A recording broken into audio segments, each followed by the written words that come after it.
అందరికీ నమస్కారం. నా పేరు విజయ్. నేను వరండా ఐఏఎస్లో ఎకనామిక్స్ ఫ్యాకల్టీని. ఈరోజు మనం చెప్పుకునే టాపిక్ యూనియన్ బడ్జెట్. అసలు బడ్జెట్ అంటే ఏంటి, యూనియన్ బడ్జెట్ అంటే ఏంటి, స్టేట్ బడ్జెట్ ఏంటి, సో బడ్జెట్లో స్ట్రక్చర్ ఎలా ఉంటుంది, దాని ప్రాసెస్ ఎలా ఉంటుంది, దానిలో ఉన్న కీ టర్మ్స్ తెలుసుకుందాం. First budget of India. అసలు బడ్జెట్ అంటే ఏంటి? The constitution of India has the following provisions when it comes to the union budget. So మన కాన్స్టిట్యూషన్లో, మన ఇండియన్ కాన్స్టిట్యూషన్లో బడ్జెట్కి సంబంధించిన ఈ టర్మ్స్ ఉంటాయన్నమాట, ఈ ప్రొవిజన్స్, ఈ క్యారెక్టర్స్ ఉంటాయన్నమాట. According to article 112 of the Indian constitution, the union budget refers to the annual financial statement of central government. మన కాన్స్టిట్యూషన్లో బడ్జెట్ ఆర్టికల్ 112లో మెన్షన్ చేశారనమాట. సి 112లో బడ్జెట్ అని ఎక్కడ కాన్స్టిట్యూషన్లో ఉండదు, ఓన్లీ యాన్యువల్ ఫైనాన్షియల్ స్టేట్మెంట్ అనే ఉంటుంది. మన కాన్స్టిట్యూషన్లో బడ్జెట్ అని ఎక్కడ కూడా మెన్షన్ చేయరు, ఓన్లీ యాన్యువల్ ఫైనాన్షియల్ స్టేట్మెంట్ అనే మెన్షన్ చేసి ఉంటుంది. యాన్యువల్ ఫైనాన్షియల్ స్టేట్మెంట్ అది ఏ ఆర్టికల్లో మెన్షన్ చేస్తుంటుంది? ఆర్టికల్ 112లో మెన్షన్ చేస్తుంటుంది. So this statement provides details of estimated receipts and expenditure for the financial year. One ఇయర్కి ఎస్టిమేటెడ్ రిసిప్ట్స్ అంటే మనకి గవర్నమెంట్కి వచ్చేవి ఆదాయాలు. సో 1 ఇయర్కి ఎస్టిమేటెడ్గా ఎంత రిసిప్ట్స్, ఎంత ఆదాయాలు గవర్నమెంట్కి వస్తున్నాయి అనేది, మళ్ళీ ఎక్స్పెండిచర్ 1 ఇయర్లో ఎంత గవర్నమెంట్ ఖర్చు పెడుతుంది అనేది చూసుకునేదే బడ్జెట్. సో మన ఇంట్లో చూసుకుంటాం కదా, పర్ మంత్కి ఎంత ఖర్చు అవుతుంది, ఎంత మనకు వస్తుందని చెప్పి. సో అలాగే గవర్నమెంట్ కూడా, యూనియన్ గవర్నమెంట్ కూడా 1 ఇయర్కి ఎంత ఎక్స్పెండిచర్ ఖర్చు అవుతుంది, ఎంత రెవెన్యూ వస్తుంది, ఎంత రిసిప్ట్స్ వస్తుంది అని చెప్పి చూసుకునేదే బడ్జెట్. సో బడ్జెట్ 3 కేటగిరీస్గా డివైడ్ అయింది అనమాట. So budget is sub divided into 3 categories. అవి చూద్దాం. ఫస్ట్ది బడ్జెట్ ఎస్టిమేట్స్, బిఏ అంటాం షార్ట్ ఫామ్లో. Budget estimates projections for the upcoming financial year 2026 అనుకో. సో వచ్చే ఇయర్కి అంటే 27 ఇయర్కి ఎంతైతే బడ్జెట్ అవుద్దో దాని ఎస్టిమేషన్ని బడ్జెట్ ఎస్టిమేట్స్ అంటాం. అంటే ఈ ఇయర్లో బడ్జెట్ పెడితే ఈ ఇయర్లో బడ్జెట్లో ఓన్లీ ఇయర్ బడ్జెటే ఉండదు. So budget estimates, revise estimates, provisional accounts అని చెప్పి 3 కేటగిరీగా డివైడ్ చేస్తారనమాట. సో ఫస్ట్ మనం బడ్జెట్ ఎస్టిమేట్స్ చూద్దాం. బడ్జెట్ ఎస్టిమేట్స్ అంటే షార్ట్ ఫామ్లో బిఈ అంటాం. సో ఇది మనకి నెక్స్ట్ కమింగ్ ఇయర్ కాకుండా నెక్స్ట్ ఇయర్కి మన బడ్జెట్ ఏ రకంగా ఉండబోతుంది, ఎంత రెవెన్యూ మనకు రాబోతుంది, ఎంత మనం ఖర్చు పెట్టాలనుకుంటున్నాం అనేది చూడటమే అప్కమింగ్ ఫిజికల్ ఇయర్లో ఎలా ఉండబోతుంది మన బడ్జెట్ గురించి అని తెలుసుకోవడమే బడ్జెట్ ఎస్టిమేట్స్. దాన్ని బిఈ అంటాం. సపోజ్ 2026లో బడ్జెట్ వదిలితే 2027 ఇయర్లో ఎలా ఉండబోతుంది మన బడ్జెట్ అని చెప్పి చూడటమే budget estimates. Next revise estimates, updated estimates for the current financial year.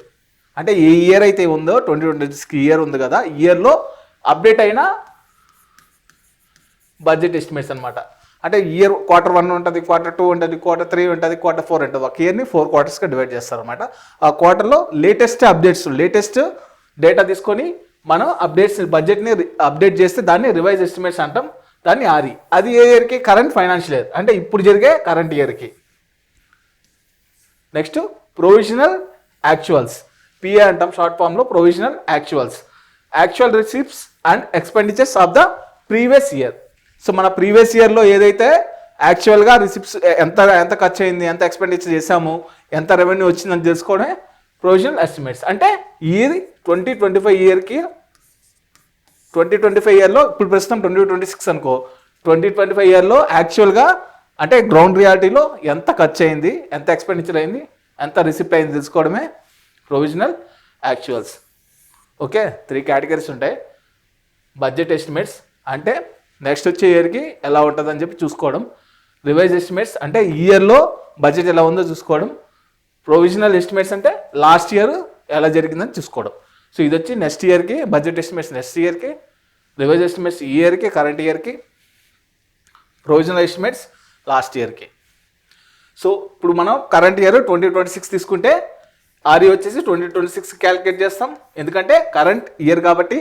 Budget estimates వచ్చి 2027కి క్యాలిక్యులేట్ చేస్తాం, ఎందుకంటే నెక్స్ట్ ఇయర్ కాబట్టి. సో ప్రొవిజనల్ యాక్చువల్స్ వచ్చి 2025కి క్యాలిక్యులేట్ చేస్తాం, ఎందుకంటే ప్రీవియస్ ఇయర్ కాబట్టి. So procedure of the union budget enactment. అసలు బడ్జెట్ని ఎలా ఇంట్రొడ్యూస్ చేస్తారు, దాని ప్రొసీజర్ ఏంటి, ఎక్కడి నుంచి ఎక్కడికి వస్తుంది, ఎలా అవుతుంది చూద్దాం. So union budget is passed in the parliament by the following procedure. మన యూనియన్ బడ్జెట్ పార్లమెంట్లో పాస్ అవ్వాలి, పాస్ అవుతూనే అక్కడి నుంచి మనకి మనీ వస్తుంది. సో గవర్నమెంట్ మనీ తీసుకుంటుంది. సో ఈ గవర్నమెంట్ పార్లమెంట్లో ఎలా పాస్ చేస్తుంది యూనియన్ బడ్జెట్ని చూద్దాం. First the president fixes the date of the budget presentation. So ఎప్పుడు బడ్జెట్ ప్రజెంటేషన్ ఇవ్వాలి అని చెప్పి ప్రెసిడెంట్ డేట్ ఫిక్స్ చేస్తాడు. సో ప్రెసిడెంట్ ఫస్ట్ ఒక డేట్ ఫిక్స్ చేస్తాడు, ఈ డేట్కి బడ్జెట్ ప్రజెంటేషన్ పార్లమెంట్లో ఇవ్వండి అని చెప్పి. దెన్ తర్వాత the budget is laid down in the Lok Sabha by the union finance minister followed by the laying it before the Rajya Sabha. First president వచ్చి ఏ డేట్లో పలానా డేట్లో బడ్జెట్ ప్రజెంటేషన్ చేయండి అని చెప్పి చెప్తాడు, ఫిక్స్ చేస్తాడు. ఫిక్స్ చేసిన తర్వాత మన finance minister, union finance minister ఆ బడ్జెట్ని లోక్సభలో ప్రవేశపెడతాడనమాట. ఓకే, లోక్సభ తర్వాత ఆ బడ్జెట్ రాజ్యసభకి వెళ్తుంది. Next the budget is then put up for the debate on the basis of principles and priorities without voting. So next first president ఏ డేట్లో బడ్జెట్ ప్రవేశపెట్టాలో చెప్తాడు. నెక్స్ట్ ఫైనాన్స్ మినిస్టర్ ఆ బడ్జెట్ని లోక్సభలో ప్రవేశపెడతాడు, ఆ తర్వాత రాజ్యసభకి వెళ్తుంది. సో నెక్స్ట్ వచ్చేసి ఆ బడ్జెట్ని డిబేట్ చేస్తారు అనమాట వితౌట్ ఓటింగ్. సో మొత్తం డీటెయిల్గా వెళ్ళకుండా, ఇన్డెప్త్గా వెళ్ళకుండా జనరల్ ప్రిన్సిపల్స్. సో అంటే ఆ బిల్లు ఏ విధంగా ఉంది, దాని జనరల్గా ఓవర్వ్యూ ఎట్లా ఉంటుంది, దాని విధానాలు ఎలా ఉన్నాయి, ప్రయారిటీస్, మనకు కావాల్సిన ప్రయారిటీస్ ఏంది. సో జనరల్గా ఒక డిబేట్ జరుగుతుంది అనమాట. ఇన్డెప్త్కి వెళ్ళకుండా జనరల్గా వితౌట్ ఓటింగ్ లేకుండా ఒక డిబేట్ జరుగుతుంది. Next the standing committee examines demands for grants in the detail and submit reports. So standing ప్రతి ఒక్క మినిస్ట్రీ మన బడ్జెట్లో జరిగేది ఏంటంటే ప్రతి ఒక్క మినిస్ట్రీ వాళ్ళకి ఎంతంత డబ్బులు కావాలి, సో ఏ దానికి ఎంత కావాలి అని చెప్పి డిమాండ్స్ ఫర్ గ్రాంట్స్ అనేది. సో గ్రాంట్స్ అంటే మనీ, డిమాండ్స్ అంటే మాకు ఇంత కావాలని. సో ప్రతి ఒక్క మినిస్ట్రీ మాకు ఇంత మనీ కావాలని చెప్పి బడ్జెట్లో ఇంక్లూడ్ చేస్తాయి అనమాట. సో ఆ బడ్జెట్లో ఆ డిమాండ్స్ ఫర్ గ్రాంట్స్ వచ్చేసి ఎంతెంత కావాలి, ఏ మినిస్ట్రీకి ఎంతెంత కావాలి అనేది స్టాండింగ్ కమిటీ అని చెప్పి పార్లమెంట్లో ఉంటుంది. సో ఈ స్టాండింగ్ కమిటీ ఈ డిమాండ్స్ ఫర్ గ్రాంట్స్ని డీటెయిల్గా అబ్జర్వ్ చేసి తన రిపోర్ట్ని సబ్మిట్ చేస్తుంది అనమాట. ఓకే, ఫస్ట్ ప్రెసిడెంట్ ఇప్పుడు మనం బడ్జెట్ని ఇంట్రొడ్యూస్ చేయాలని చెప్పి ఒక డేట్ ఫిక్స్ చేస్తాడు, ఎప్పుడు ఇంట్రొడ్యూస్ చేయాలనేది. ఆ తర్వాత ఏమవుద్ది, finance minister, union finance minister మన లోక్సభలో బడ్జెట్ని ప్రజెంట్ చేస్తాడు, అది రాజ్యసభకి వెళుద్ది. దాని తర్వాత ఏమవుద్ది, బడ్జెట్ మీద జనరల్ డిస్కషన్ ఉంటుంది, డిబేట్ ఉంటుంది. సో వాటి జనరల్ ప్రిన్సిపల్స్ మీద డిబేట్ ఉంటుంది. సో డిబేట్ తర్వాత నార్మల్గానే మన బడ్జెట్లో ఏవి ఉంటాయి, డిమాండ్స్ ఫర్ గ్రాంట్స్ అనేది ఉంటుంది. ప్రతి మినిస్ట్రీ, ఇప్పుడు మినిస్టర్ ఫర్ ఉమెన్ అవ్వచ్చు, మినిస్టర్ ఫర్ రూరల్ డెవలప్మెంట్ అవ్వచ్చు, వాళ్ళకి ఎంతెంత మనీ కావాలని చెప్పి డిమాండ్స్ ఫర్ గ్రాంట్స్ రూపంలో వాళ్ళు సబ్మిట్ చేస్తారన్నమాట. సో ఈ demands for grants standing committee అని పార్లమెంట్లో కొన్ని కమిటీస్ ఉంటాయి. ఆ కమిటీస్ ఈ డిమాండ్స్ ఫర్ గ్రాంట్స్ని డీటెయిల్గా అబ్జర్వ్ చేసి ఆ రిపోర్ట్స్ని సబ్మిట్ చేస్తాయి. ఆ రిపోర్ట్స్ని సబ్మిట్ చేసిన తర్వాత voting on the demand for grants Lok Sabha only. ఎందుకంటే ఈ ఓటింగ్ అనేది డిమాండ్స్ ఫర్ ఆన్ గ్రాంట్స్ మీద ఓటింగ్ అనేది ఓన్లీ లోక్సభలోనే ఉంటుంది, రాజ్యసభలో ఉండదు. రాజ్యసభ జస్ట్ డిస్కస్ చేస్తుంది అంటే. So voting on demands for grants అనేది ఓన్లీ లోక్సభకే. ఓకే, ఆ తర్వాత లోక్సభ ఆ demands for report submit, standing committee report submit చేసిన తర్వాత లోక్సభ ఓటింగ్ చేస్తుంది ఆ డిమాండ్స్ అండ్ గ్రాంట్స్ మీద. Then Lok Sabha votes on expenditure demands converting dum into grants. Okay, ఆ డిమాండ్స్ అండ్ గ్రాంట్స్ మీద లోక్సభ ఓటింగ్ చేసి, ఆ ఓటింగ్ చేసిన తర్వాత దాన్ని ఓట్స్ ఆన్ ఎక్స్పెండిచర్ కింద, డిమాండ్స్ కింద మార్చి గ్రాంట్స్ కిందకి మారుస్తుంది అనమాట. ఓకే, ఏం లేదు, స్టాండింగ్ కమిటీ రిపోర్ట్ ఇచ్చిన తర్వాత ఆ రిపోర్ట్ని బట్టి voting and demands and grants మీద ఓటింగ్ జరుగుతుంది లోక్సభలో. సో ఓకే, ఈ ఓటింగ్ కంప్లీట్ అయిన తర్వాతనే అది యాక్సెప్ట్ చేస్తున్నారా లేదా అనేది అర్థమవుతుంది. Then Rajya Sabha can only discuss not vote. ఇందాక మనం మాట్లాడుకున్నాం, రాజ్యసభ ఓన్లీ డిస్కస్ చేస్తుంది, డిమాండ్స్ అండ్ గ్రాంట్స్ని ఓట్ చేయలేదన్నమాట. ఓకే, ఇది వచ్చేసి మనకి ప్రొసీజర్ అనమాట. మీకు ప్రొసీజర్ ఒకసారి లైట్గా తెలుసుకుందాం మళ్ళీ. So first union budget passed in the parliament by the following procedure. ఈ ప్రొసీజర్ ద్వారా పాస్ అవుతుంది. First president fixes the date of the budget presentation. ఎప్పుడు బడ్జెట్ని ప్రజెంట్ చేయాలనేది ప్రెసిడెంట్ డేట్ ఫిక్స్ చేస్తాడు. Next the budget is laid down in the Lok Sabha by the union finance minister. So budget వచ్చి లోక్సభలో union finance minister pass చేస్తాడు, అంటే లే చేస్తాడు. దాని తర్వాత అది రాజ్యసభకి వెళ్తుంది. సో తర్వాత ఆ బడ్జెట్ మీద జస్ట్ డిబేట్ చేస్తారు, ఇన్ డెప్త్ అనాలిసిస్ కాకుండా వితౌట్ ఓటింగ్ లేకుండా డిబేట్ చేస్తారు. ఆ డిబేట్ చేసిన తర్వాత ఆ డిమాండ్స్ ఫర్ గ్రాంట్స్ని స్టాండింగ్ కమిటీకి పంపిస్తారు. Standing committees in depth detailing చేసి రిపోర్ట్ సబ్మిట్ చేస్తుంది. ఆ రిపోర్ట్స్ మీద నెక్స్ట్ డిమాండ్ అండ్ గ్రాంట్స్ మీద లోక్సభ ఓటింగ్ చేస్తుంది, రాజ్యసభకి ఓటింగ్ లేదు. ఓకే, ఇది మన బడ్జెట్ ప్రొసీజర్ అనమాట. నెక్స్ట్ ఈ బడ్జెట్లో కొన్ని మోషన్స్ ఉంటాయి, కట్ మోషన్స్ అంటాం వాటిని. ఆ మోషన్స్ పాస్ అయితే అంటే డిమాండ్స్లో తగ్గించాలా పెంచాలా ఎలా చేయాలి, అసలు ఈ పాలసీ మంచిదా కాదా అని చెప్పి కొన్ని మోషన్స్ ఉంటాయి. ఆ మోషన్స్ ఏందో చూద్దాం. First policy cut motion, reduces demands ₹0, ₹1. Policy disapproval. Policy cut motion అంటే సపోజ్ ఏదో ఒక పాలసీ కోసం, ఏదో ఒక స్కీమ్ కోసమో, సపోజ్ ఒక ఫ్రీ ఎలక్ట్రిసిటీ అనే ఒక దాని మీద స్కీమ్ ఇచ్చారనుకో, రూరల్ మినిస్ట్రీలో ఫ్రీ ఎలక్ట్రిసిటీ గురించి కొంత అమౌంట్ని ఎక్స్పెండిచర్ని పక్కన పెట్టారనుకో, సో ఆ పాలసీ మాకు కరెక్ట్గా అనిపించలేదు అని అనిపిస్తే పాలసీ కట్ మోషన్ తీసుకొస్తారు అనమాట. అంటే అమౌంట్ అంతా జీరో అయిపోద్ది. సో ఆ పాలసీకి అమౌంట్ వెళ్ళదన్నమాట. Reduce demand to ₹1, policy disapproval. Next economic cut motion, reduce demand by a specific amount suggest savings. So economic cut motion అంటే కొంత అమౌంట్ని రెడ్యూస్ చేస్తారు. సపోజ్ ఒక 1 lakh crores, సపోజ్ మొత్తం 3 lakh crores ఉందనుకో ఒక స్కీమ్ మీద. సో ఇంత ఎక్కువ ఎందుకు, కొంచెం తగ్గించాలి. ఎకనామిక్ కట్ మోషన్ అంటే సరే 2 lakh crores తగ్గిస్తారు, అప్పుడు 1 lakh crore అవుద్ది అనమాట. అలాగా. సో పాలసీ కట్ మోషన్ అంటే టోటల్గా ఆ స్కీమ్ని, ఆ పాలసీని మొత్తం తీసేస్తారు. ఎకానమిక్ కట్ మోషన్ అంటే కొంచెం తగ్గిస్తారు అనమాట. Token cut motion, reduce demand by ₹100, raises a grievance. So ఏదైనా ఇష్యూ వల్ల కొంచెం అంటే మరీ ఎక్కువ కాకుండా ఒక ₹100 తగ్గించడం. అంటే దాని దృష్టిలో సపోజ్ ఒక 500 crores ఉందనుకో, సో దాంట్లో కొంచెం తక్కువ అమౌంట్ ఒక 100 crores తగ్గించడం అలాగా ఉంటుంది అనమాట. సో పాలసీ కట్ అంటే హోల్గా మొత్తం ఆ పాలసీని తీసేయడం. ఎకానమిక్ కట్ అంటే కొంత అమౌంట్, స్పెసిఫిక్ అమౌంట్స్ని రెడ్యూస్ చేయడం. టోకెన్ కట్ అంటే జస్ట్ ఏదో అక్కడ చిన్న ఇష్యూస్ ఉంటే ఆ చిన్న అమౌంట్స్ని కన్వర్ట్ చేయడం లేదా రెడ్యూస్ చేయడం అట్లాంటివి ఉంటాయి అన్నమాట. Okay, next the appropriation bill is passed after grants are approved. So మన డిమాండ్స్ ఫర్ గ్రాంట్స్ అప్రూవ్ అయిన తర్వాత అప్రోప్రియేషన్ బిల్ని పాస్ చేస్తారు అనమాట. So this bill authorises withdrawals from the consolidated fund of India. So ఈ బిల్ పాస్ అయితేనే మనం government money తీసుకోగలుగుతుంది.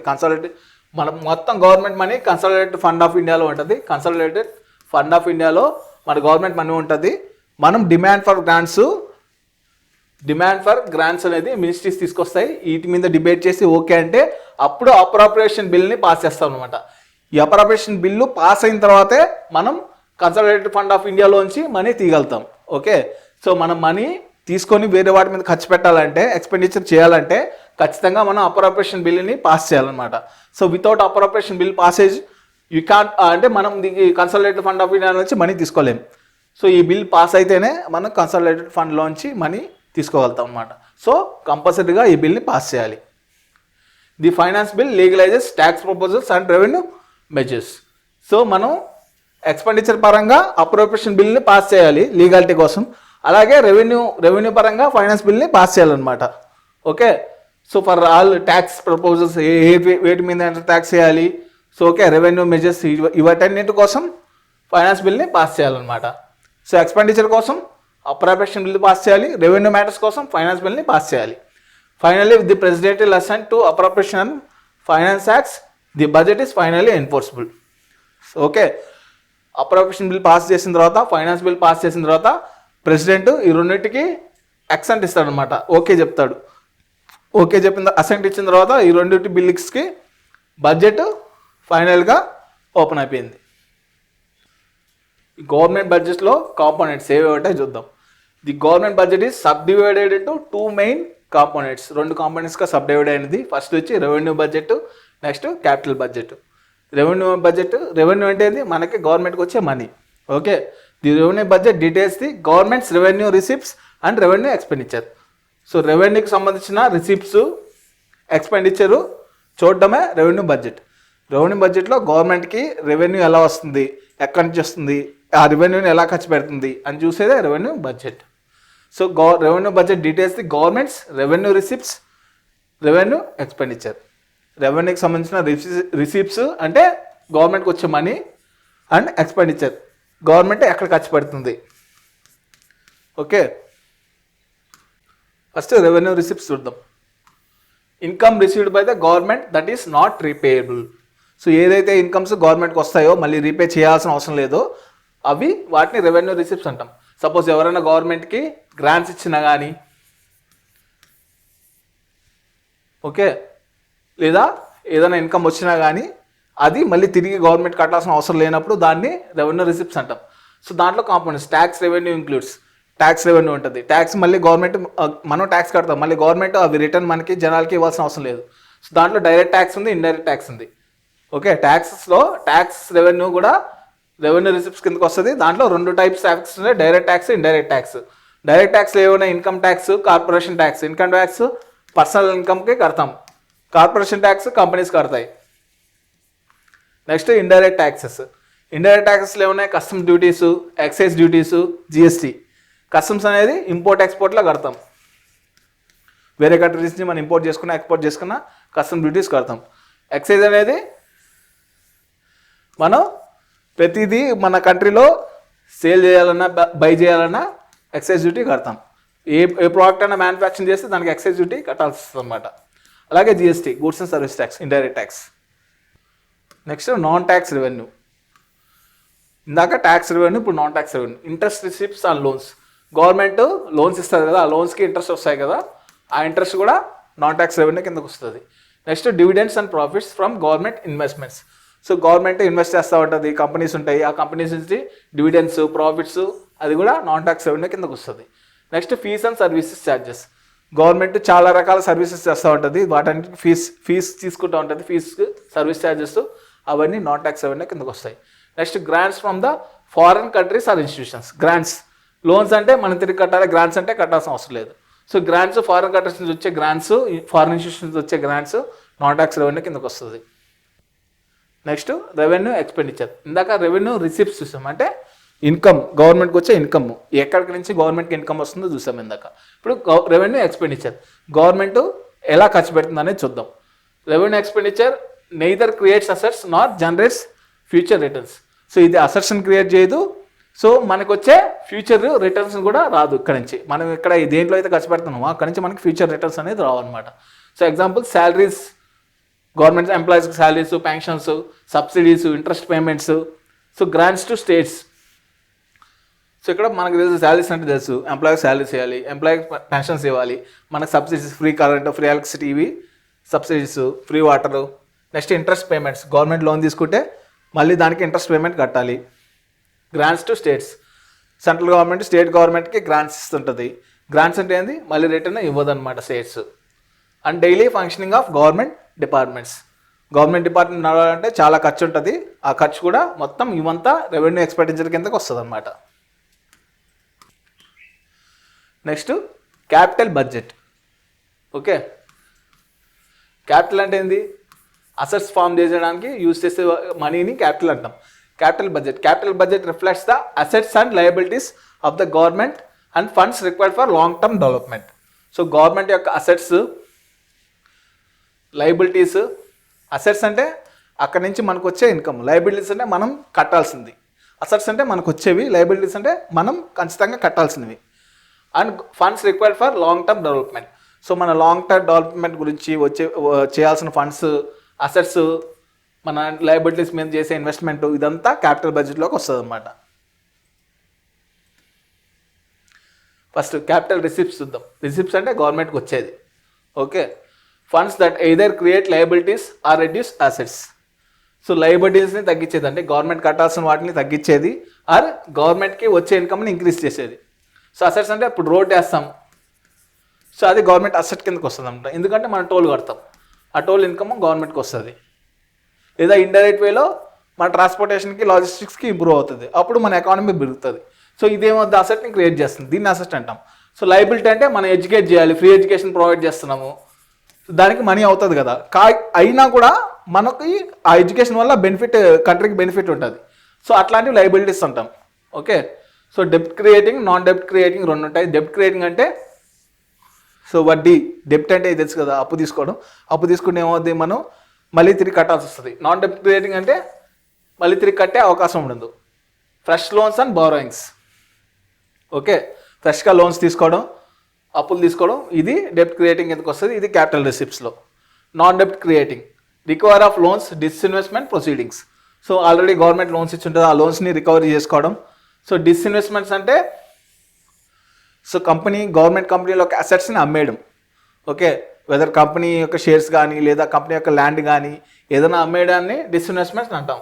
So వీటి రెండింటి ద్వారా గవర్నమెంట్కి ఇన్కమ్ వస్తుంది. ఇది నాన్ డెబ్ట్ క్రియేటింగ్, మళ్ళీ తిరిగి కట్టాల్సిన అవసరం లేదు. సో ఇది డెబ్ట్ క్రియేటింగ్, లోన్స్ తీసుకోవడం, అప్పులు తీసుకోవడం, ఇది డెబ్ట్ క్రియేటింగ్. సో నాన్ డెబ్ట్ డెబ్ట్ క్రియేటింగ్ క్యాపిటల్ రిసిప్ట్స్లో ఒక పార్ట్ అనమాట. Next capital expenditure. ఎక్స్పెండిచర్ అని గవర్నమెంట్ ఖర్చు పెట్టేది. So capital expenditure is the spending that leads to the creation of assets or investments. So మనం రోడ్లు వేస్తాం, గవర్నమెంట్ ఖర్చు పెడుతుంది కదా, ఖర్చు పెట్టే కదా రోడ్లు వేస్తుంది. కాబట్టి ఇది క్యాపిటల్ ఎక్స్పెండిచర్ అనమాట. ఎగ్జాంపుల్స్ ఇన్ఫ్రాస్ట్రక్చర్, సో రోడ్స్ వేయడం, స్కూల్స్ కట్టడం, హాస్పిటల్స్ కట్టడం. ఈక్విటీ ఇన్ పిఎస్యూస్లో పబ్లిక్ సెక్టర్ అండర్టేకింగ్స్లో ఇన్వెస్ట్మెంట్ చేయడం. Loans to states or union territories, స్టేట్స్కి యూనియన్ టెరిటరీస్కి లోన్స్ ఇవ్వడం. And repayment of loan principal, so government loan తీసుకుంటుంది కదా, ఆ లోన్ని తిరిగి కట్టేయడం. ఇవన్నీ క్యాపిటల్ ఎక్స్పెండిచర్లో ఒక పార్ట్ అనమాట. సో మనం ఫాస్ట్గా అసలు బడ్జెట్ ప్రాసెస్ ఏందో చూద్దాం. Budget is presented, budget present చేస్తాం, జనరల్ డిస్కషన్ అవుద్ది లోక్సభలో, రాజ్యసభలో. తర్వాత హౌస్ కొన్ని వీక్స్కి అడ్జాయిన్ చేస్తారు, అంటే కొన్ని వీక్స్ హౌస్ ఆపుతారు అనమాట. Standing committee scrutinises individual ministries demands for grants. ఇలా మాట్లాడుకున్నట్టు స్టాండింగ్ కమిటీ ఆ డిమాండ్స్ ఫర్ గ్రాంట్స్ని డీటెయిల్గా స్క్రూటినైజ్ చేసి, అంటే వెరిఫై చేసి రిపోర్ట్ అనేది ఇస్తుంది. Detail discussion on voting on certain demands for grants in లోక్సభలో ఓటింగ్ జరుగుతుంది. ఓటింగ్ జరిగిన తర్వాత సో రిమైనింగ్ అన్ని డిమాండ్ ఫర్ గ్రాంట్స్ అంతా ఓటింగ్ జరుగుతుంది ఈ రెండు ప్రాసెస్లో. Next appropriation and finance bill pass అవుతుంది. పాస్ అయిన తర్వాత బడ్జెట్ అనేది మనకి ఓపెన్ అయిపోతుంది అనమాట. ఓకే, ఇది బడ్జెట్ క్రియేషన్ ప్రాసెస్. సో దీంట్లో ఫైనాన్స్ బిల్ వల్ల ఏమవుద్ది, రెవెన్యూ సైడ్ మ్యాటర్స్ లీగాలిటీ కోసం ఫైనాన్స్ బిల్ తీసుకొస్తాము. అప్రోప్రియేషన్ బిల్ అంటే ఎక్స్పెండిచర్ సైడ్ మ్యాటర్ కోసం, డిమాండ్స్ ఫర్ గ్రాంట్స్ కోసం అప్రోప్రియేషన్ బిల్ తీసుకొస్తాము. సో మన బడ్జెట్లో యాన్యువల్ ఫైనాన్షియల్ స్టేట్మెంట్ ఉంటుంది, ఎక్కడ కూడా బడ్జెట్ అని మెన్షన్ చేసి ఉండదు, ఆర్టికల్ 112లో. సో మనం ఈ ఫండ్స్ అంతా కన్సాలిడేటెడ్ ఫండ్ ఆఫ్ ఇండియా నుంచి తీసుకుంటాం. ఓకే, బడ్జెట్ యొక్క కాంపోనెంట్స్ 2 టైప్స్ ఉంటాయి, revenue budget, capital budget. So revenue అంటే మనకు జనరల్ ఎక్స్పెండిచర్ అనమాట, జనరల్గా వచ్చే ఎక్స్పెండిచర్. సో ఏదన్నా మన గవర్నమెంట్కి వచ్చే రెవెన్యూ కానీ ఎక్స్పెండిచర్ కానీ జనరల్ లెవెల్. ఇది క్యాపిటల్ అంటే ఓన్లీ అసెట్ ఫార్మేషన్ కోసం. ఓకే, సో దీంట్లో రెవెన్యూ ఎక్స్పెండిచర్ ఉంటుంది, రెవెన్యూ రిసిప్ట్స్ ఉంటుంది, రెవెన్యూ ఎక్స్పెండిచర్ ఉంటుంది. రెవెన్యూ బడ్జెట్లో 2 కాంపోనెంట్స్ ఉంటాయి, రెవెన్యూ రిసిప్ట్స్ ఉంటుంది. రిసిప్ట్స్ అంటే గవర్నమెంట్కి వచ్చే ఇన్కమ్, రెవెన్యూ ఎక్స్పెండిచర్ అంటే గవర్నమెంట్ ఖర్చు పెట్టేది. ఓకే, అలాగే క్యాపిటల్ బడ్జెట్లో క్యాపిటల్ రిసిప్ట్స్ ఉంటుంది, అంటే గవర్నమెంట్కి వచ్చే రిసిప్ట్స్. అలాగే క్యాపిటల్ ఎక్స్పెండిచర్ ఉంటుంది, గవర్నమెంట్ చేసే expenditure.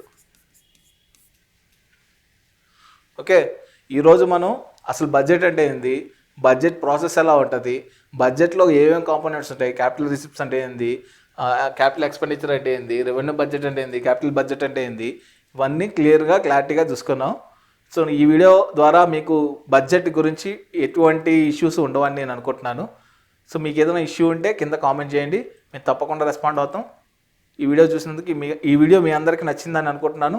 Thanks for watching this video. Veranda IAS, where your dream becomes reality.